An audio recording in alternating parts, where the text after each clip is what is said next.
The Subcommittee on Economic Development, Public Buildings, and Emergency Management will come to order. Chair asks unanimous consent that the chair be authorized to declare a recess at any time during today's hearing. Without objection, so ordered.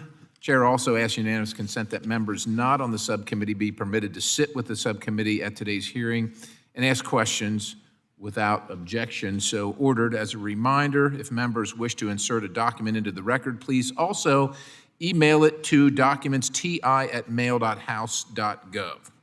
Chair now recognizes himself for purposes of an opening statement for 5 minutes. I want to begin by thanking our witnesses for being here today to discuss the Federal Bureau of Investigation's current real estate footprint and space strategy. The FBI has a massive real estate portfolio across this country comprised of a headquarters building in downtown Washington, D.C., 56 field offices, and more than 350 satellite offices, also known as resident agencies under its field office umbrella. Together, the network of field offices and resident agencies represent more than 12 million rentable square feet of space. The FBI also controls the campus at Quantico, Virginia, a data center in Pocatello, Idaho, and has substantial presence at the United States Army's Redstone Arsenal in Huntsville, Alabama. And several years ago, GSA completed construction of a new records management facility in Winchester, Virginia. Currently, we have GSA prospectuses for FBI leases pending committee approval that would account for nearly 800,000 square feet of space costing $40 million annually, or nearly $800 million over the terms of the proposed leases. And we recently received the official proposal for a new FBI headquarters building in Greenbelt, Maryland. The bottom line is the FBI's space footprint is massive and costly, and so it is critical that we ensure the FBI's real estate is right-sized and that we understand how each proposal for space fits into an overall strategy. Now, some of the FBI space proposals simply don't make sense to me or us. For example, despite the FBI's decreasing the number of people working out of a new headquarters, the current headquarters proposal maintains the same 2 million square feet of space as proposed in 2016. So less people, but the same amount of square footage. And the price has ballooned. The cost went from under $3 billion to now well over $4.3 billion. And that is on top of the FBI proposing to maintain a headquarters footprint in the District of Columbia as well. To make matters worse, the Office of Management and Budget proposes to fund most of this project through the creation of a new Federal Capital Revolving Fund, or an FCRF, that would need $10 billion in seed money. The FBI testified before this subcommittee a few months ago in December of last year that the Greenbelt site, in their view, created challenges because of the site size and the presence of wetlands. And I suspect these challenges also significantly increase construction costs. At the hearing in December, the Bureau also raised concern about GSA's site evaluation and selection process due to former GSA Public Building Commissioner Nina Albert going against the recommendation of the nonpartisan site selection panel and selecting a site owned by the Washington Metropolitan Area Transit Authority, or WMATA, her former employer. Following this hearing, Chairman Graves and I sent letters continuing to inquire into this decision, which included document production requests to both GSA and the FBI. And while I appreciate GSA and the FBI responding to our letter and providing an initial document production, I would like to know the status of efforts to identify and produce all responsive documents to this committee. That would include copies of communications between GSA, the FBI, and other administration officials. You received the oversight request 5 months ago and have had more than enough time to fully respond and comply with the committee's request. Returning to a point I raised previously, we currently have lease prospectuses for FBI field offices pending before the committee. And how can we be expected to sincerely and completely evaluate that without all the information? After the 1995 Oklahoma City bombing and continuing after the 9/11 terrorist attacks, the FBI's space requirements were adjusted, resulting in an expansion of its field operation. In recent years, the full committee has been asked to approve new and replacement leases for many of these field offices, yet it has been unclear how GSA and the FBI are assessing ongoing space needs based on current threats and mission. The taxpayer winds up paying for many of these leased buildings several times over without any equity accruing, even after the taxpayer invests tens of millions of dollars for special build-outs in these buildings.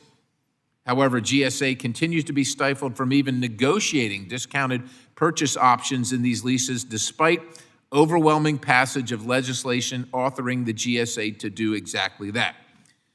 Now, today we have an opportunity here to make sure we don't overbuild and overlease for the FBI and save the taxpayers potentially billions of dollars without compromising mission. I hope today we can get to some answers as the committee prepares to review any proposal for a new FBI headquarters and pending and future FBI office lease prospectuses. The chair now recognizes Ranking Member Titus for 5 minutes for her opening statement.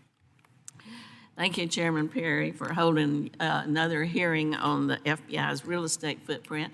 Appreciate the witnesses being here. Especially nice to see you, Mr. Dooms. You're looking good. At our last hearing on the FBI in December of 2023, this subcommittee examined plans for a new consolidated suburban headquarters for the FBI.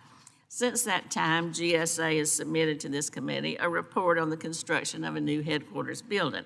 So I look forward to discussing this report with Mr. Dooms, our GSA witness. I'm interested in receiving more information on GSA's procurement strategy and funding needs, particularly on how GSA is going to provide the FBI with a secure, modern facility that it needs while also ensuring efficient use of taxpayer dollars. I also look forward to hearing from our FBI witness, Mr. Demos, about the FBI's broader real estate strategy. After 9/11, as you heard from the chairman, the FBI's mission expanded dramatically. We had 16 new FBI offices completed, 15 more were under contract or had been authorized by Congress. At the time, the FBI indicated that their field office program was the largest lease construct program in the history of the federal government.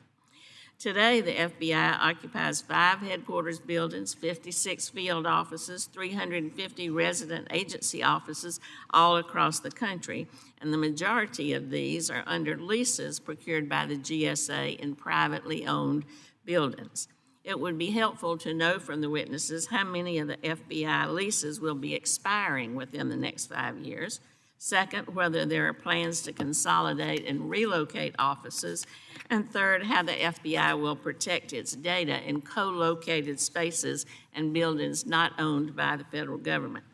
Finally, with these questions in mind, I'd like to get a sense of whether any of the FBI field office prospectuses that have already been submitted to this committee will need to be amended to accommodate the fluctuations we're seeing in the real estate market. So again, I thank our witnesses for being here. I look forward to today's discussion, and I thank you, Mr. Chairman. Chair thanks the ranking member. The chair now recognizes the ranking member of the full committee, Mr. Larson, for 5 minutes for an opening statement. Thank you, Chair. Today's hearing will examine the FBI's real estate needs. I want to thank the witnesses for participating in this hearing, which comes less than 4 months after they both testified at a hearing on the site selection process for a new headquarters building. The FBI has a broad mission and mandate. The FBI combats terrorism, espionage, cybercrime, public corruption, organized crime, white-collar, and violent crimes. The FBI started to transform its field operations following the Oklahoma City bombing, and this work accelerated in the wake of the 9/11 terrorist attacks. To meet its post-9/11 mission, the FBI added more than 12,000 staff and contract personnel and formed 653 state and local task forces. The data collection needs expanded, and the new facility security requirements were implemented.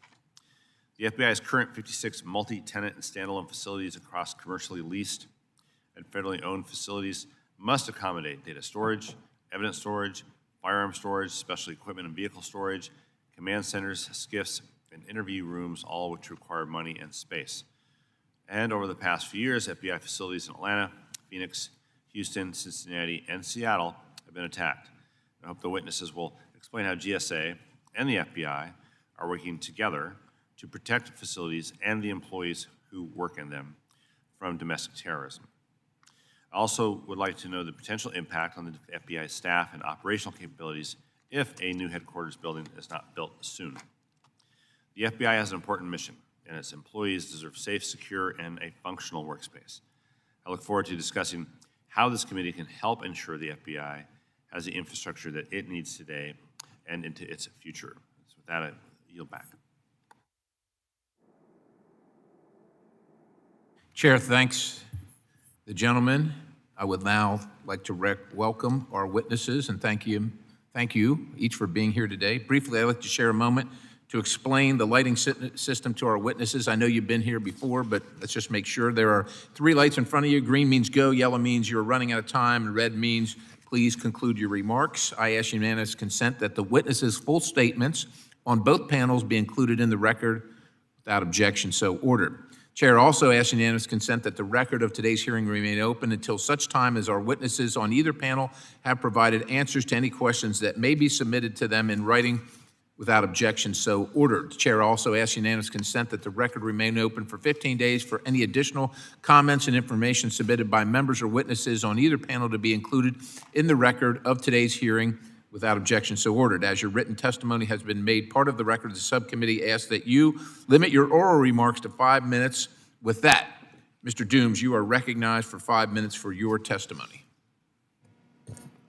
Good morning, Chairman Perry, Ranking Member Titus, Ranking Member Larson, and distinguished members of the subcommittee. My name is Elliot Dooms, and I am the Commissioner of the Public Building Service at the U.S. General Services Administration. Thank you for the opportunity to testify today on how PBS supports the Federal Bureau of Investigation's real estate needs and strategy. Mr. Dooms, can you pull the mic kind of like straight at you there? Thank you, sir.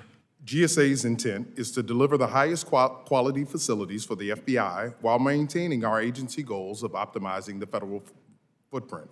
GSA partners with federal agencies like the FBI and community stakeholders to meet our mission of providing real estate solutions for the federal government at the best value to the taxpayer. We accomplish this mission by implementing a real estate portfolio strategy to prioritize investments that make optimal use of federally owned facilities, disposing of unneeded facilities, and implementing strategies that reduce costs. GSA drives our strategy forward in partnership with agencies like the FBI to support their long-term mission. For the FBI, our priorities are the construction of their new headquarters and the support to acquire and administer their field office operations. PBS is fully committed to providing high-quality space for the American taxpayer. GSA's fiscal year 2025 budget request includes $1.6 billion for repair and alterations, of which $584 million is for major repairs and alterations, and a new request for a $425 million optimization program that will allow GSA to reconfigure and renovate federal buildings to better utilize space and to expedite the disposition of unneeded federal facilities. With full access to the Federal Buildings Fund, PBS will be able to reconfigure and renovate core assets under GSA's controls in efforts to right-size our federal footprint faster while saving taxpayer dollars and supporting local economies.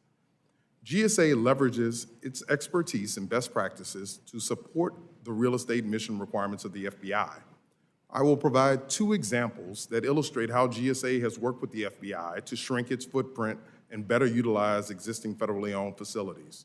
First, in October 2020, the FBI was able to eliminate 2 leases and reduce the total space needs by over 50,000 rentable square feet in New York City by consolidating into the Javits Federal Building.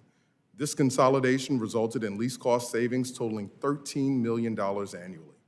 Second, in Philadelphia, Pennsylvania, GSA renovated space in the William J. Green Jr. Federal Building to restack the building and enhance security features, which in turn allowed FBI to consolidate 2 existing leases into that space.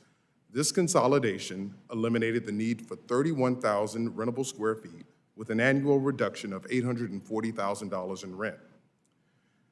In accordance with the Consolidated Appropriations Act of fiscal year 2022, last month, GSA submitted a report on the construction of a new suburban headquarters for the FBI in the National Capital Region. The FBI headquarters suburban campus will bring together employees from the Hoover Building in 8 leased locations across the National Capital Region for a new, modern, and secure facility tailored to fully support the FBI's national security, intelligence, and law enforcement mission. The report included a summary of the material provisions of the construction and consolidation of the FBI and the new headquarters facility, including all estimated costs associated with site acquisition, design, construction, management, and inspection, and a description of the buildings and infrastructure needed to complete the project. Now that the relevant committees in both the House and the Senate have received the headquarters report required by Congress, GSA awaits the necessary approvals before acquiring the Greenbelt, Maryland site and commencing with design and construction activities. The FBI's space needs are not limited to the National Capital Region. Multiple locations throughout the country are experiencing significant challenges. Because the space requirements of the FBI require significant tenant improvements, GSA works closely with the agency to ensure efficient use of space and cost effectiveness for taxpayers. Currently, the FBI occupies 56 field offices across the country, 47 of which are leased by GSA, totaling approximately 12.5 million rentable square feet. The remaining 9 FBI field offices are located in GSA federally owned facilities under GSA's control. At these locations, the FBI pays rent that is deposited into the Federal Buildings Fund with the expectation that the rent will be used to adequately maintain the facilities that the FBI occupies. Providing GSA with full access to the FBF is crucial to our mission of providing the highest level of support to not only the FBI, but to other federal agencies. In conclusion, GSA's mission is to provide the best value in real estate, which means working with the agencies like the FBI to deliver the functional and secure federal facilities that they need in order to fulfill their missions. GSA looks forward to continuing to work with the FBI and this committee on these important projects, and I look forward to answering your questions. Thank you, Mr. Dooms.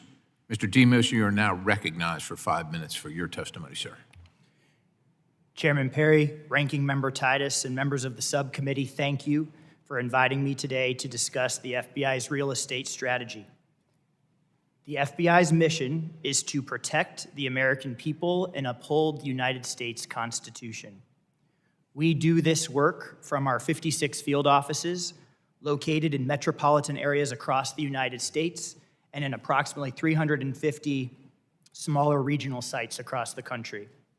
From these roughly 400 locations, we cover over 3.8 million square miles of United States territory, where we gather intelligence on terrorists seeking to harm Americans, where foreign intelligence actors seek to erode our economic and military capabilities, where our companies are being hacked, where fentanyl is being trafficked, and where gangs are threatening our communities. Our mission directly impacts the type of space we need. Standard office space does not meet the needs of our special agents, intelligence analysts, scientists, and other professionals. The FBI requires command centers, interview rooms, space for seized drug evidence, weapons vaults, computer forensics laboratories, automotive bays for SWAT vehicles, and space to house equipment for the FBI's chemical, biological, radiological, nuclear, and explosives response mission. In addition to FBI employees, our national security and traditional law enforcement programs are supported by more than 7,000 task force officers, many of whom are co-located in FBI space for case coordination and intelligence sharing. These officers support us through cyber, violent crime, gang, and joint terrorism task forces. Our communities are safer, our country is safer, because we are sitting side by side with these partners. Security also drives FBI space requirements. Hostile actors seek to cause harm to FBI personnel and facilities and exfiltrate sensitive information. As we saw just last week when a hostile actor rammed into the gate at the FBI's Atlanta field office, security requirements like vehicle barriers provide critical protection to our working men and women and to our sensitive intelligence. While these mission, partnership, and security requirements incur additional facilities costs, the FBI team and I are committed to being responsible stewards of taxpayer dollars.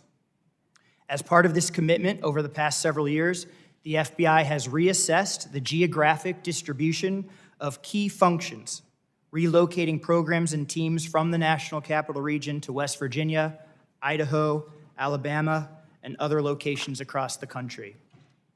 As a result, over the past 5 years, the FBI has consolidated 10 leases in the National Capital Region alone, totaling almost $24 million in annual rent savings.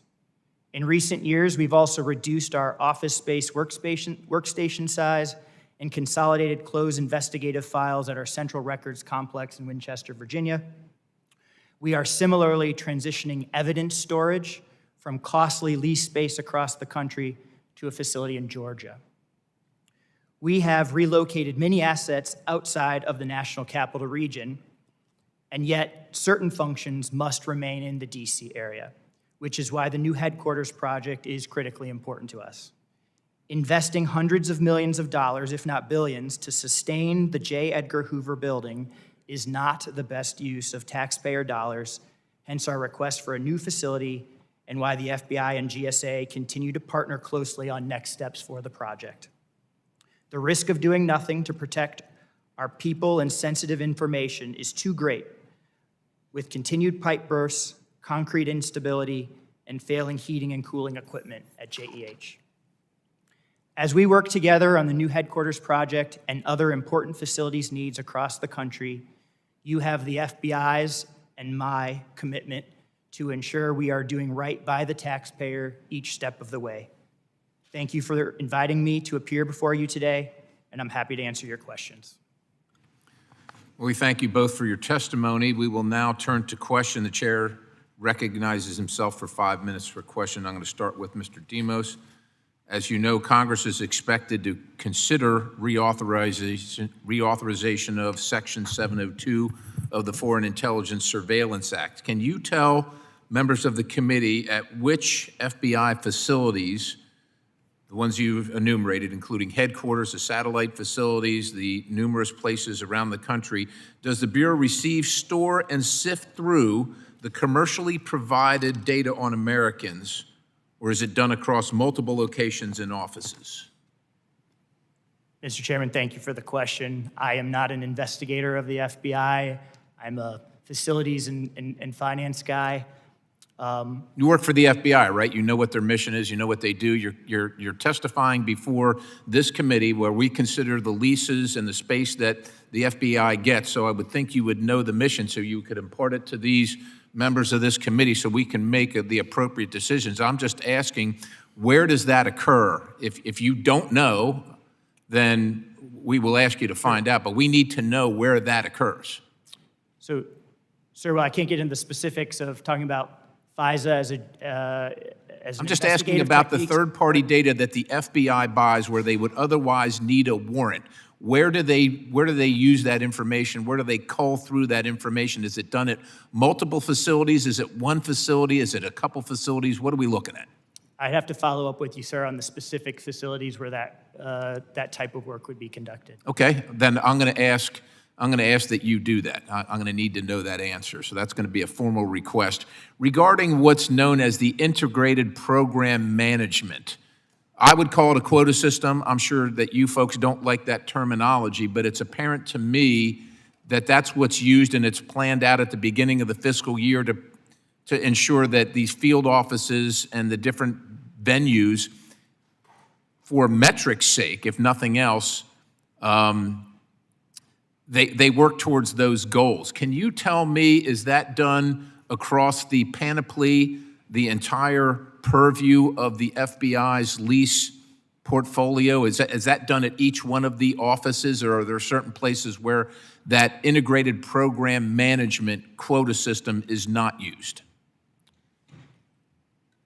Congressman, just to make sure I understand the question, you're asking how integrated program management affects our leasing strategy? Yeah, is it used at every single one of the locations, that quota system? We need to, the point is that if you're using that quota system to provide results that are metrics, and you're asking the American taxpayer to fund all these different locations based on that, that would drive our decision. It certainly would drive my decision on the value of the lease space and how much you actually need. Sure. And it includes, when I talk about integrated program management, it would also include the bonuses that are received by FBI officials for reaching or attaining that quota. And if that's occurring at all these different locations, that would drive at least my decision too. So I'm interested to know if that integrated program management quota system is instituted at every single location, including headquarters.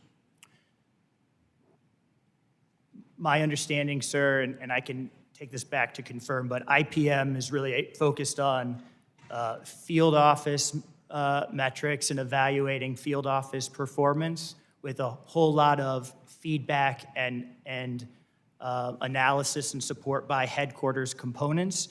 And I would say, stepping back from IPM specifically, each year, the FBI is evaluating the threats in each of the specific field offices, evaluating staffing levels at those field offices to ensure that we are appropriately staffed and we're working the threats as we should. So I don't want to put words in your mouth, Mr. Demos, sir, but I want to, so if I'm going to characterize what I'm hearing, I want to brief you back, is that IPM, what I would consider a quota system for law enforcement, is used at every one of the offices other than headquarters. Is that essentially what you're telling me? I am not an expert in IPM, sir, so I would need to follow up with my colleagues. Okay, then that's going to be another specific request for your office to return the information to us, this committee. Can you explain why the FBI is still proposing authorization for 2.1 million square feet and how with less individuals? What are we missing there? No, I appreciate that question, sir. So there is still a significant amount of planning still required by the FBI as we put together our more detailed program of requirements. The report that was submitted a couple weeks ago references up to 2.1 million square feet, but I will tell you there is still a whole lot of additional work that I need to be doing on my end within the FBI before I can give you and the committee, kind of a final answer on what we think our square footage requirement is. Okay, so what I'm hearing is you're saying it's a work in progress and Yes, sir. that number actually might be adjusted down, but we'll be interested in that information. I see I've gone over my time, so I'll yield to the gentlelady from Nevada, the ranking member, Ms. Titus. Okay, Ms. Titus yields to Mr. Larson. Well, thank you. I prefer that she didn't yield to me because I don't want to take her time. So hopefully you mean that she has her own 5 minutes. Got it. You're taking her place in the order. That's how I Got it. see that, Okay, as long good. as you're okay with that. Yeah, I'm fine Chair's with okay. that. Fair enough. Thanks. Stickler for rules. Mr.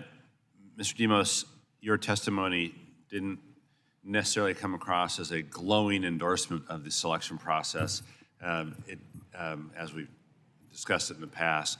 And so when you appeared before the subcommittee in December, you expressed concerns, the FBI's concerns with the selection process for the new headquarters. And last week, GSA submitted a report proposing the site acquisition pursuant to the FY22 Consolidation Act. So where does the FBI sit in terms now of it, with its satisfaction with the process that resulted in the selection of the Greenbelt site? Thank you for the question, Congressman. Our process concerns remain. They have not changed. And so we continue to await the findings of GSA's OIG so that we can see their complete review and analysis of the process concerns that we've put forward. But of course, we know, separate from those process concerns, that the J. Edgar Hoover building is still failing, and we need a long-term solution for a headquarters facility. Yeah. And so we continue to work with GSA from a construction planning perspective. Okay, great. And the title of this hearing, From Headquarters Building to Field Offices, Examining the Real Estate Needs and Strategy. We haven't asked anyone to investigate this. Obviously, we're asking some questions about the use of field offices and whether or not the footprint in field offices is both enough or too much. Is it the right kind of footprint? How would you assess GSA's analysis of your field office footprint and the uses that are necessary for these field offices? Sure. No, thank you for that question. We continue to evaluate our field office portfolio. And going back to my beginning remarks, we continue to evaluate our field office portfolio because the threat continues to change. And as trends across the country adjust, we must similarly be evaluating our staffing model as technology adjusts over time. That impacts some of the specific space build-out and power build-out in our facilities as more and more of our investigative work involves high-tech type capabilities. From a threat environment perspective, we're also continuing to evaluate how the threat impacts security risks to our people, to our facilities, to our information. And so we continue to evaluate the threat environment and how that might impact changes we need to make to our security posture. And I would say, beyond just reflecting on this, we have very real-world examples of how we have adjusted our field office posture over the last several years. Over the last 12 years, we've closed 24 of our resident agencies while opening 4. We've obviously put forward our plan to consolidate the Knoxville and Memphis field offices into Nashville, which is a significant level of kind of reevaluation and reimagination of our support to the state of Tennessee. So we are continue to evaluate improvements and adjustments to our field space plan. Mr. Dooms, in a typical procurement, GSA provides the shell of the building and the agency pays for the build-out. Given their FBI's security needs, imagine the FBI's build-out cost can be relatively high. Do you all calculate those the upfront costs of build-out, and does that then discourage agencies from moving when leases expire? Is there too much, I don't know, captured capital, if you will? Thank you for that question, Congressman. That is certainly a part of our consideration. These high TI costs do impact, but GSA provides the basic shell, and we try to find a competitive rental rate within the district and target that rate. And then the FBI brings money to the table to build out some of those specialized uses that they have that you outlined earlier. And we work together, and sometimes we're able to hit the mark. Sometimes leases are the most cost-effective way. We like to do construction because oftentimes owning a building is more cost-effective than leasing. But because we have limited resources and we don't have full access to the Federal Buildings Fund, unfortunately, sometimes we are forced to move to leases instead of federally owned construction. Thank you. Thank you, Mr. Chair. Chair thanks the gentleman. The chair now recognizes a gentleman from Wisconsin, Representative Van Orden. Thank you, Mr. Chairman. Mr. Dooms, do you know who Nina Albert is? Nina Albert? You do. Can you turn your microphone on, please? So, I'm sorry. Yes, Okay, Congressman. and she's the former building commissioner for GSA, She is the former Public Building Service Commissioner. correct? And what is she doing now? I believe she is the Deputy Mayor of Economic Development for the District of Columbia. Right, so she's in charge of public buildings for the District of Columbia. So she left the GSA because she was an abject failure at her position. That's just a fact. And so now she's moved on to run the public buildings for the city of Washington, D.C. So could you see potentially that this would maybe not give us the greatest amount of confidence in the GSA's ability to plan for certain activities such as reimagining the entire footprint for the FBI? That's a rhetorical question. Mr. Demos, what is the occupancy rate of the J. Edgar Hoover building right now at, what time is it? 10:37 on Wednesday, April 10th? On average, I think we're roughing at over 4,000 seats filled at this point in the J. Edgar Hoover building, sir. How many seats are available? Around 6,000. So how many are filled right now? Around 4,000, sir. A little over 4,000. All right, so I was going to list the guys. I'm just going to do that math in my head. It's about 2/3 occupancy. Is that right? Yes, sir. So there's certain portions of the facility, particularly the lower levels, where we've needed to remove people from the space, given some of the infrastructure challenges that we've had in the building. Yep. There's also continuing to be significant infrastructure challenges that limit how much high-tech capabilities can be in the facility. I get it. Okay, so you said the FBI's mission is to, your operational spaces, conduct joint operations, federal, state, and local stuff. You're doing joint counterterrorism, cyber, protecting the seats of the streets. You support unique missions, including custodial spaces for suspects, interviews of victims, evidence of holding, processing weapons, ammunition, computer forensic laboratories, automotive and stuff. So it takes a lot of space, right? It does, sir. Okay. Can you tell me how much space it takes to have FBI agents surveilling parents at school board meetings and deeming members of the Catholic Church as domestic terrorists? How many office spaces did that take? Congressman, I appreciate your question. That is, I can't speak to that question, sir. You can't. So what's your pay grade? I mean, it's public information. I'm a member of the Senior Executive Service, sir. Okay, so you're an SES dude in charge of the buildings for the FBI, and you can't tell me how many of your office spaces are used to conduct surveillance on American citizens and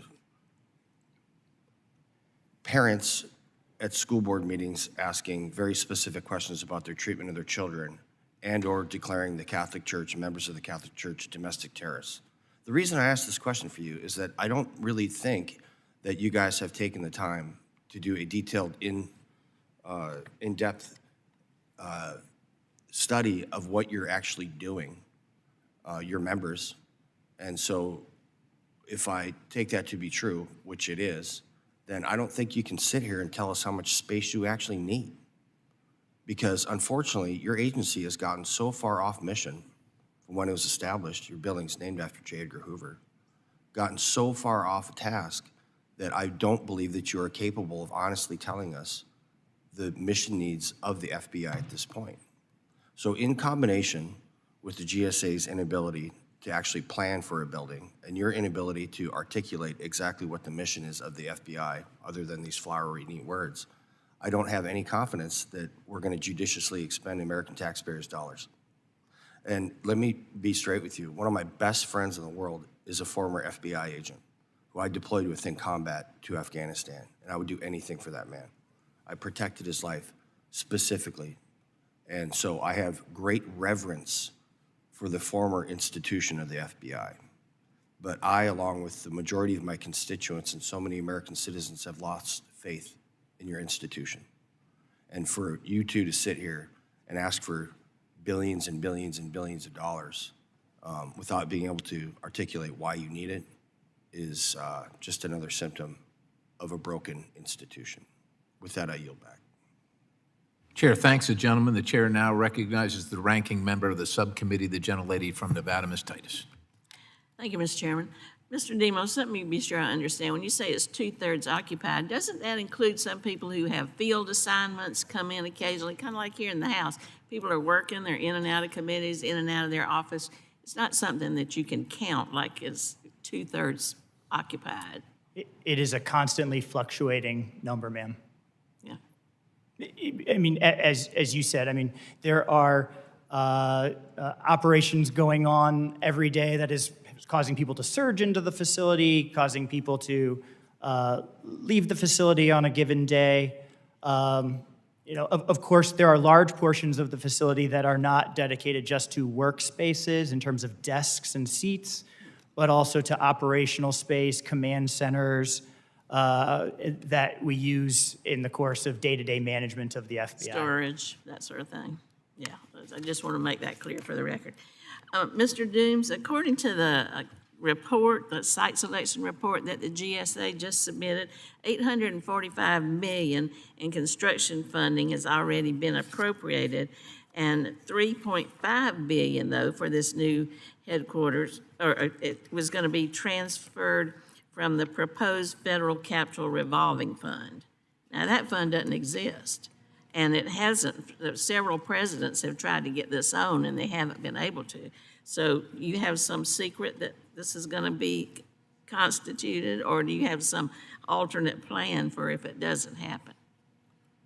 Thank you for that question, Congresswoman. Our approach right now is we are requesting the creation of the Federal Capital Revolving Fund along with $10 billion worth of seed money.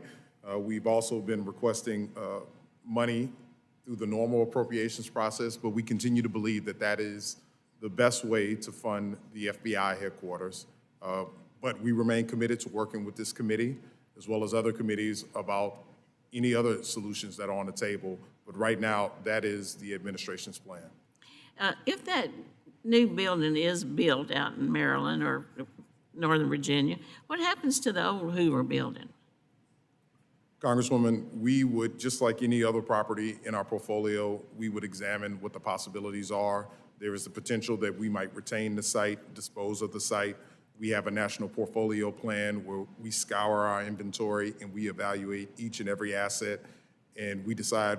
We've been making decisions about what our core assets are that we'd like to reinvest in, and assets that are not our core assets, we are looking at the possibility of disposing them. As this plan with the FBI becomes a little bit firmer, we will evaluate the Hoover building in the same fashion. Well, the new headquarters won't be called Hoover, will it? Congresswoman, it has been the practice of GSA that we do not name buildings. We await on direction from Congress. I heard my colleague talk about how much you respected the old FBI, but not the new FBI, and I guess that means J. Edgar Hoover with all his issues.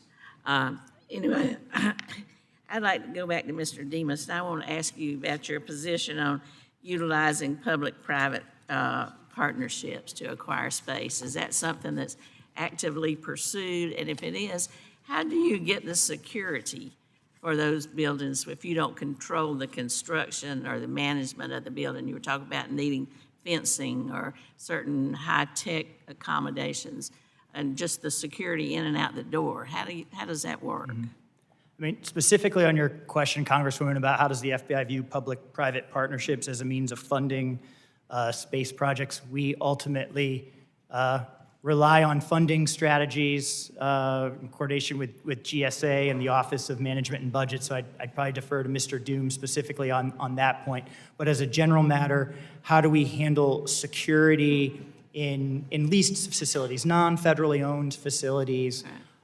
We have a layered approach to security in the FBI.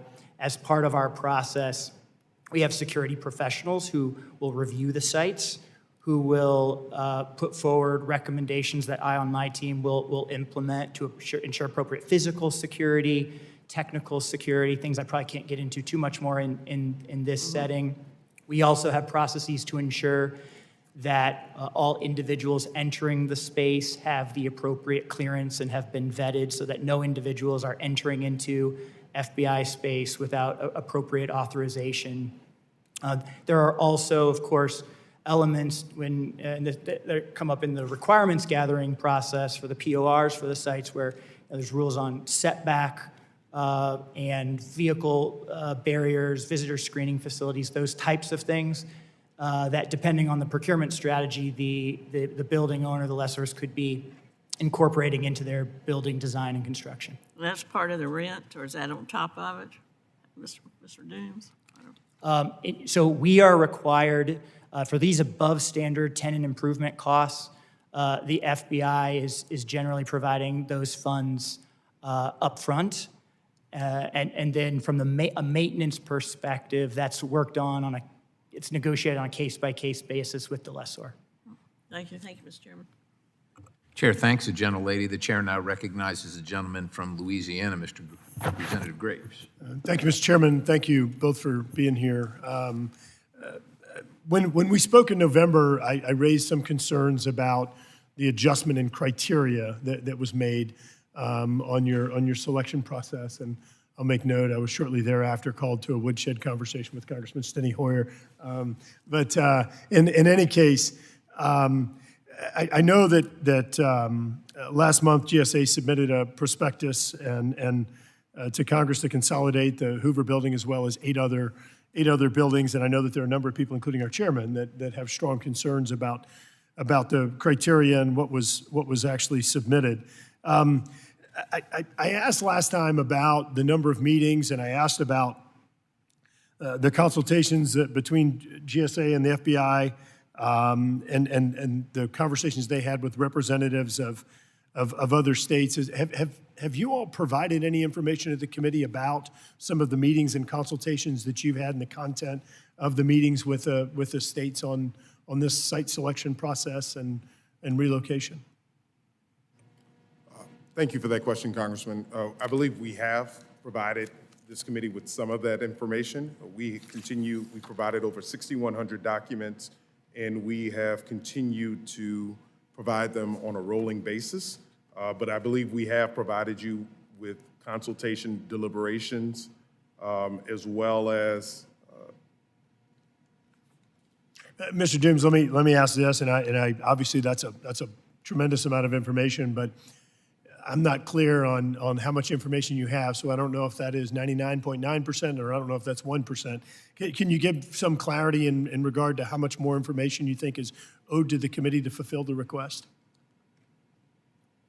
I do not believe that we have fulfilled all of the requests that we received in December, but we are committed to cooperating with this committee and continuing to provide you documents on a rolling basis.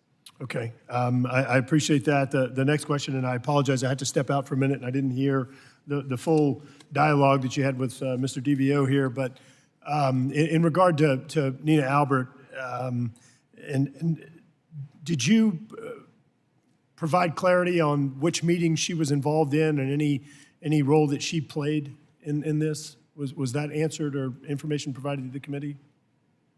I believe so, Congressman. We provided in our GSA reading room, this is as a part of making this a transparent site selection process.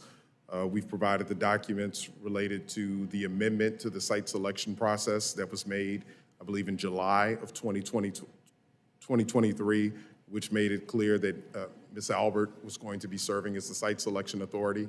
So I believe we have provided those documents. I look forward to following up with our chair and staff to make sure that those requests were fulfilled. I think we had the understanding that there may be some gaps in information on both of those. Next one is, as I understand, I think 50% of FBI employees actually are Virginia residents, and I think the other 50% are some combination of DC, Maryland, and a few other states. Have y'all done a traffic analysis looking at the impact of the Greenbelt site and what would end up happening with traffic patterns as a result? Traffic impacts?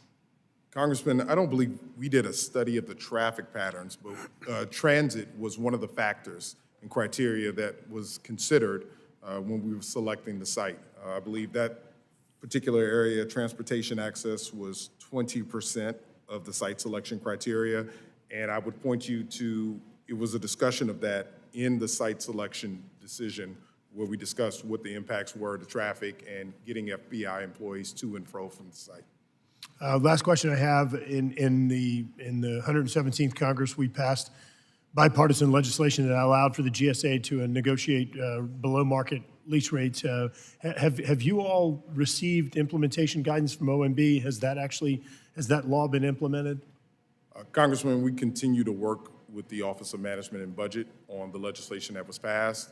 At the direction of this committee, GSA has been consistently trying to negotiate purchase options within our lease contracts, but there's still some disagreement as we continue to work with OMB about bargain purchase options. And so I'm not missing anything in that the delay in implementing this is actually costing taxpayers more money potentially because you're currently not allowed to go and negotiate below market rates at this point? We continue to work with OMB and with this committee on that matter, but right now, we do not believe we have the authority to negotiate bargain purchase options. So what I said is accurate. At this point, you don't have the ability to save additional taxpayer funds, even though the law's been enacted. We are committed to working with this committee, but no, we do not believe we have the authority to negotiate bargain purchase options. Okay. I'll Chair. interpret that as a yes. Thank you. Yield back. I thought so. Chair, thanks, gentlemen. Before turning to Ms. Norton, Representative Norton here, I just want to inform everybody that because the chair still has some outstanding questions and some of the other members do, we'll do a second round. But with that, Chair now turns to Representative Norton for 5 minutes. Thank you, Mr. Chairman. Commissioner Dooms, it's good to see you again. Congress continues to miss your excellent work as a staffer. At last December's hearing on FBI headquarters, I asked you about the future of the site of the FBI's current headquarters on Pennsylvania Avenue in the District of Columbia. The current site is a prime opportunity for mixed-use development, which could help activate Pennsylvania Avenue and draw visitors off the National Mall and into downtown DC, and of course, generate tax revenue for the District of Columbia. You testified that GSA was currently working through a plan for the site.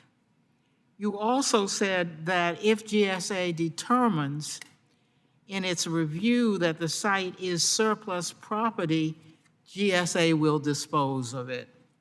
What is the status of GSA's review of that site? Thank you for that question, Congresswoman. Unfortunately, I don't have an update.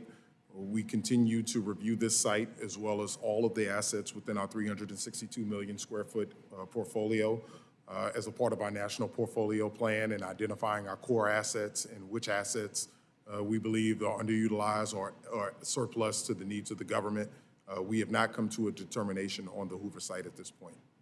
When you finish with that review, I hope you will submit it to this committee. Absolutely, Congresswoman. With a new headquarters, GSA plans to identify federally owned space to support 750 to 1,000 FBI personnel who will remain in the District of Columbia. Where is the GSA considering relocating these personnel in DC, and does this include new construction? Congresswoman, we continue to scour our portfolio here in the District of Columbia. I think we plan to continue to work with the FBI as they work through their program of requirements, and as their program of requirements is finalized, we will look to some of the buildings here in Washington, D.C., perhaps some that are underutilized now, to find out the best candidate, working closely with the FBI on what their security needs are, as well as their proximity issues and their need to be close to the main justice, the White House, and Congress. Well, is new construction included? Congresswoman, right now, all of the options are on the table, but given our portfolio here in the District of Columbia, I think we would probably lean into repair and alterations on an existing building, but we have not come to a final determination, and we are waiting until the FBI completes their program of requirements. I would also like to discuss plans for a new FEMA headquarters.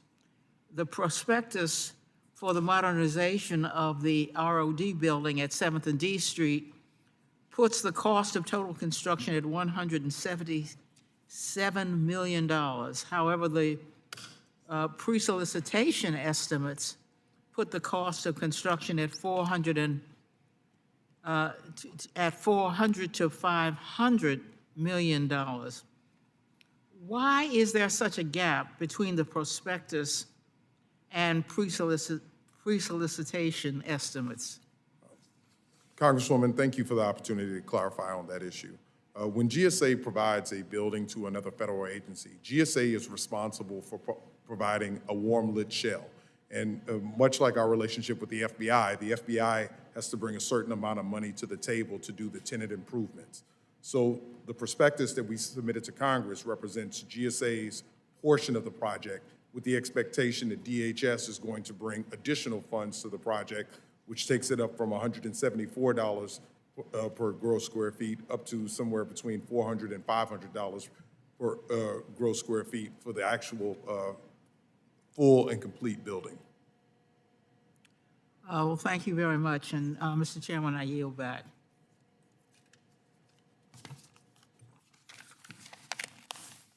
Chair thanks the gentlelady, and now the chair will recognize himself for the second round. Mr. Demos, I want to characterize my request to you this way. for the previous two questions that I asked that you would respond to. Will you, and can you commit to providing those responses within the next 2 weeks in accordance with the statements I mentioned when I opened these proceedings?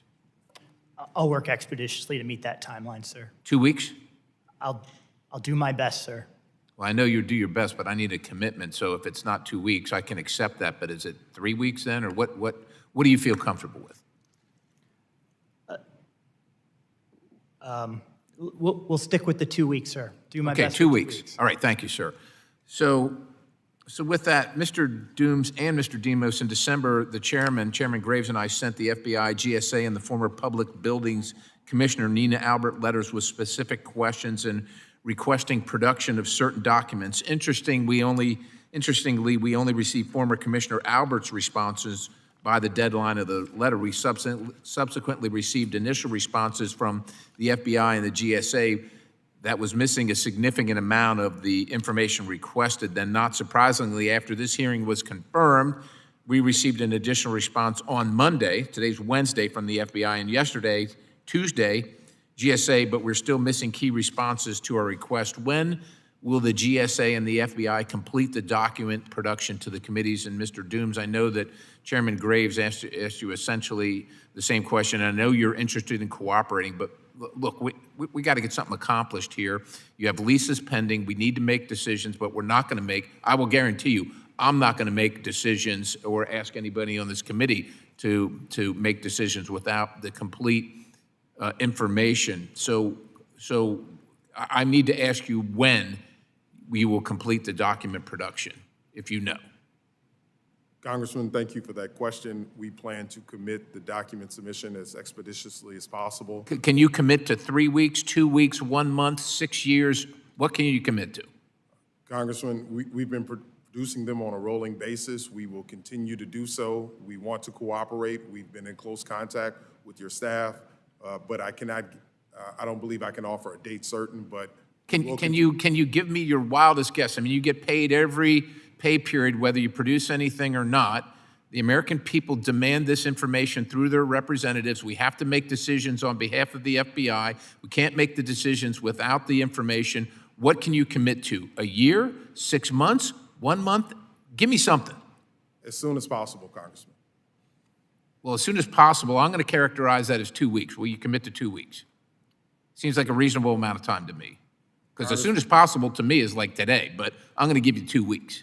Congressman, we produce them on a rolling basis. We will continue to do so, and as soon as Okay, so possible. you're not going to answer, you're not going to commit, Mr. Demos. You got anything better? This is the FBI, the most storied and effective intelligence and law enforcement agency on the planet. Can you commit to anything?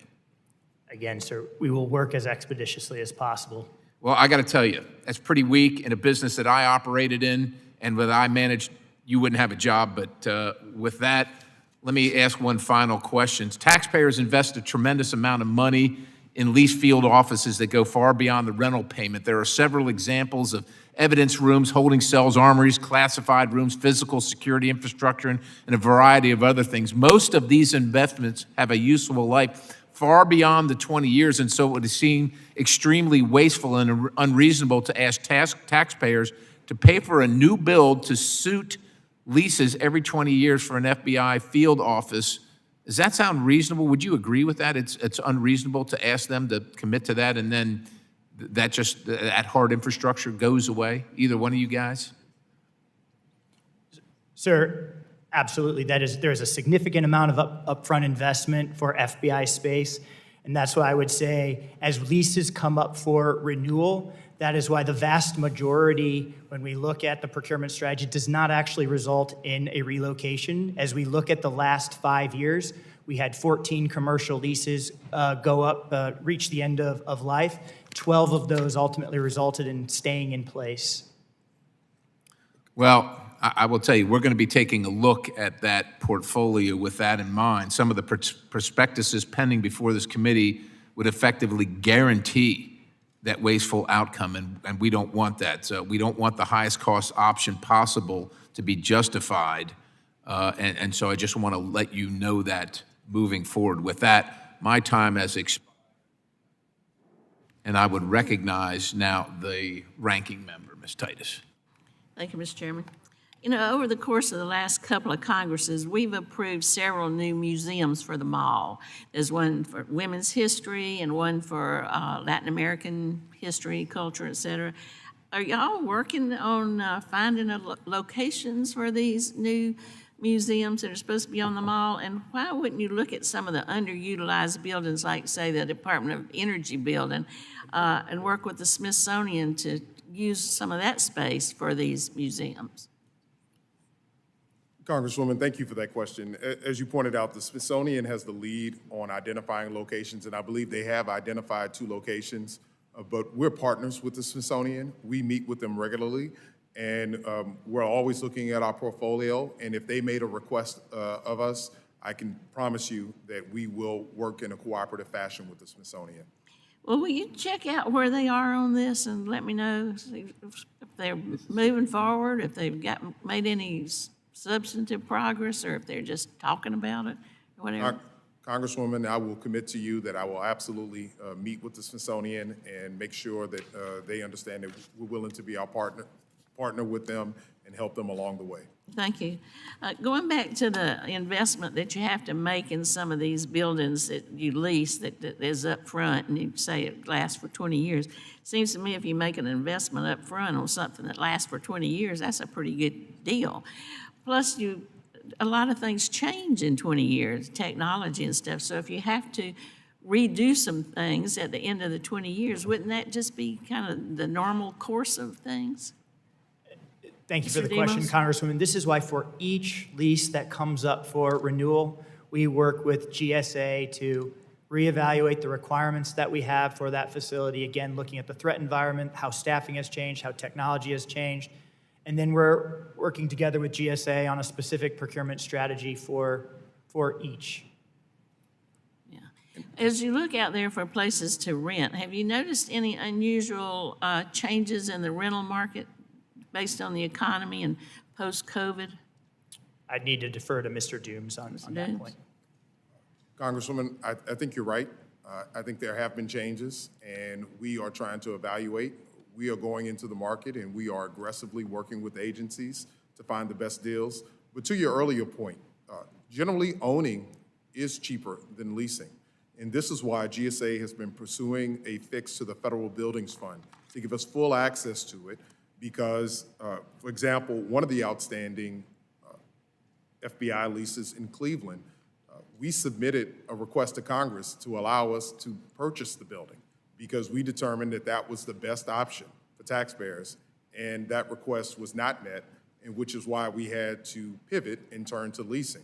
But I agree with you, and this is why we support a fix to the Federal Buildings Fund, because if we spend the money on capital costs, we will be able to significantly decrease costs to taxpayers. And it's an important thing that we are pursuing here at GSA. It was in our FY24 budget request. It is also in our FY25 budget request.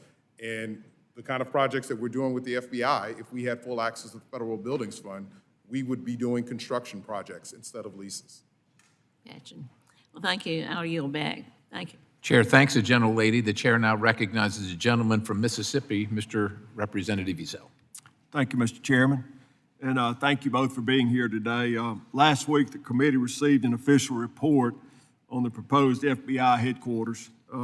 This report calls for Congress to appropriate $10 billion to the Federal Capital Revolving Fund, FCRF, even though this fund does not have congressional authorization, as I understand. Similar requests to create and fund the FCRF have been denied in the past. Mr. Demos, given this history, do you think there's anything different about this request, and do you think it'll be funded? Thank you for the question, Congressman. The requirement for the J. Edgar Hoover building and a replacement for it is real. The challenges with the facility only continue to grow, and we need congressional support and funding support for the project. Okay. Switching topics a little bit, in Mississippi's 4th Congressional District, there are 20 GSA buildings. Of those 20, 3 buildings are owned by GSA, while the rest are leased. Among the 17 that are leased, the FBI has 3 satellite offices, all of which are multi-tenant offices. Do you believe this is adequate security at these FBI satellite offices in the multi-tenant buildings? If not, do you have any recommendations to improve the protection? Thank you for the question, Congressman. Our satellite offices, our resident agencies have different leasing models throughout the country. Several are in multi-tenant buildings. That is not unique just to the state of Mississippi.